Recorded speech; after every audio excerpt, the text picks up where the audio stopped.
today you're going to hear from a couple of people affected by 9/11. So first, I want to introduce the other two organizations that are here with the Feel Good Foundation, the New York City Firefighter Brotherhood Foundation representing the FDNY, and the 9/11 Police Aid Foundation representing the NYPD. So let's, Kenny Speck. About 2 years ago when I started on this journey with John Feel and the Feel Good Foundation, I was proud of the work that we did. I was proud to go down to DC and meet with our elected officials and tell our story of struggle, our story of death. I'm here today and I'm embarrassed. I call John every day now and I say our work is a sham. Why? Why do the elected officials look us in the face and tell us one thing? Why do we leave their office, we walk away, and they go and do something completely different? Why, as John said, did we receive a letter from President Obama 2 months ago where he clearly states, and let me read, I remain committed to supporting the heroes of September 11th who stepped forward to assist others during our time of need. Now it's a joke. It's not worth the price of the paper it's written on. Our work that was so good has now become embarrassing. People behind us who call on us for results, we turn back to them now and we say we failed. And it's unacceptable. The work that we've done, the bill as it's written, is strong enough, powerful enough, needful enough, and has the bipartisan support in Washington, D.C. necessary to get it done. Isn't that what we want in this country? Isn't that what we say we want? Right? We want Democrats and Republicans to work together. President Obama pushes through a health care bill that gets one Republican member of the House of Representatives from Louisiana to sign on board, and they stand up in front of the American public and tell us that it's bipartisan support. They passed this bill at 10 o'clock at night on a Saturday when you're home sleeping, and they tell us that it has bipartisan support. The United States of America overwhelmingly did not support the Barack Obama Health Initiative, yet they passed it in both the House and we're going to pass it in the Senate, but now at the election in Massachusetts it's hung up. What you see here is just a small fraction of the 100% of first responders who want federal legislation.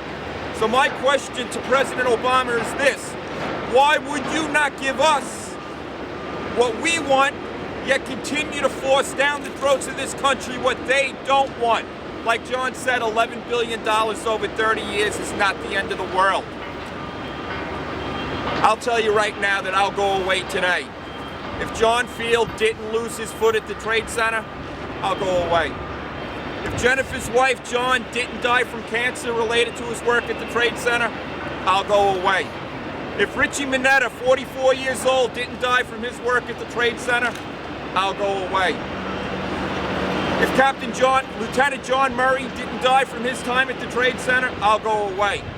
If Brian McCauley, who we buried last week, didn't die from his time at the Trade Center, I'll go away. If Jimmy Ryan, who died on Christmas Day, and as John Field said now to his family, Christmas has a new meaning. It's no longer the birth of Christ, it's the death of their father. If he didn't die from his time at the Trade Center, I'll go away. The problem is that John knows he lost his foot here. And I know that I got sick here, and I know where my friends have died from. And they died from being here. So we're not going away. And like John said, it's not up to us to make friends with the elected officials anymore. We've tried that. We've acted over and above. We've built respectful relationships down in Washington, D.C. Why? Because we thought it was going to get us somewhere. We thought that's the way you play games or business in Washington. You go down, you shake hands, you meet man to man, you look these people in the face, you tell them your struggle, they give you a promise. Man to man, we expect that that's the way it's going to go. We go home, I call John and we say it's only a matter of time, and now we find out it's a wash. We've been lied to. So the days of building professional relationships and being everybody's friend are now over. Like John said, we will walk from this point to Washington, D.C. on April 1st. I will walk as a cancer survivor. John will walk with one foot. And what are we going to say when everybody wants to know, how do you feel, John? How does your one foot feel? I can tell you right now, if this man's bleeding from his stub, he's going to keep walking. If that means to embarrass those who looked us in the face in Washington, D.C. and gave us their word and then turned their back, so be it. They're weak anyway. You want to hang your hat on something? You want re-election? Hang your hat on helping September 11th first responders, the soldiers of this country. Hang your hat on that. If the best you could do is go be President Obama's lackey and show up to some healthcare press conference and sell something that you don't even believe in, you don't belong to be in Washington, D.C. I'll go to Washington, D.C. I'll do the work of the people. It's not what you want, it's what the people want. Overwhelmingly, the people of this country want their September 11th responders protected. We want to be protected because we want to know that if it happens again, that we know the United States government is behind us. As it stands right now, we're on our own. And if it happens again, what are we left to think about? Providing our own health care, selling our houses and our children's college future so that we can get what we need to survive? Because of an incident that was caused down here, I don't blame the federal government for the acts of September 11th. I don't blame the city or the state. I do blame them for not giving us the protection that was necessary, not days, but weeks and weeks and weeks later. We stood and toiled down here. We breathed in everything that was burnt down here. We took it in through our eyes, our nose, our ears. They fed us on lines down here. We walked away from the lines that we were digging at and they fed us. McDonald's, Burger King, we didn't only breathe it in, we ate it in, and now they tell us to take a walk. Well, like John and I said, we're here to say that we will walk. We're going to take the walk they want us to take. April 1st. It's up to them now to decide what they want to do, the right thing or be embarrassed. Thank you.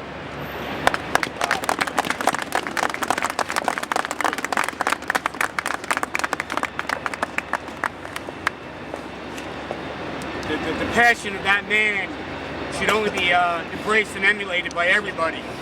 You felt and you heard his pain. Gary White of the 9/11 Police Hate Foundation. Good morning. I spent 4 hours last night in Mount Sinai speaking to New York City police officers, Port Authority police officers, correction officers, to tell them that we did not forget. But in good faith, I couldn't tell them that their government will remember them. I stand here to speak for those that cannot speak. For the sergeant in Monroe County, Pennsylvania, who's 475 pounds, who has not left his house in a year. For the detective in McKinley, Texas, who had to move out of New York because he couldn't afford to make his bills. For the cop in Melbourne, Florida, who's in advanced cancer, that he can no longer speak. I speak for them.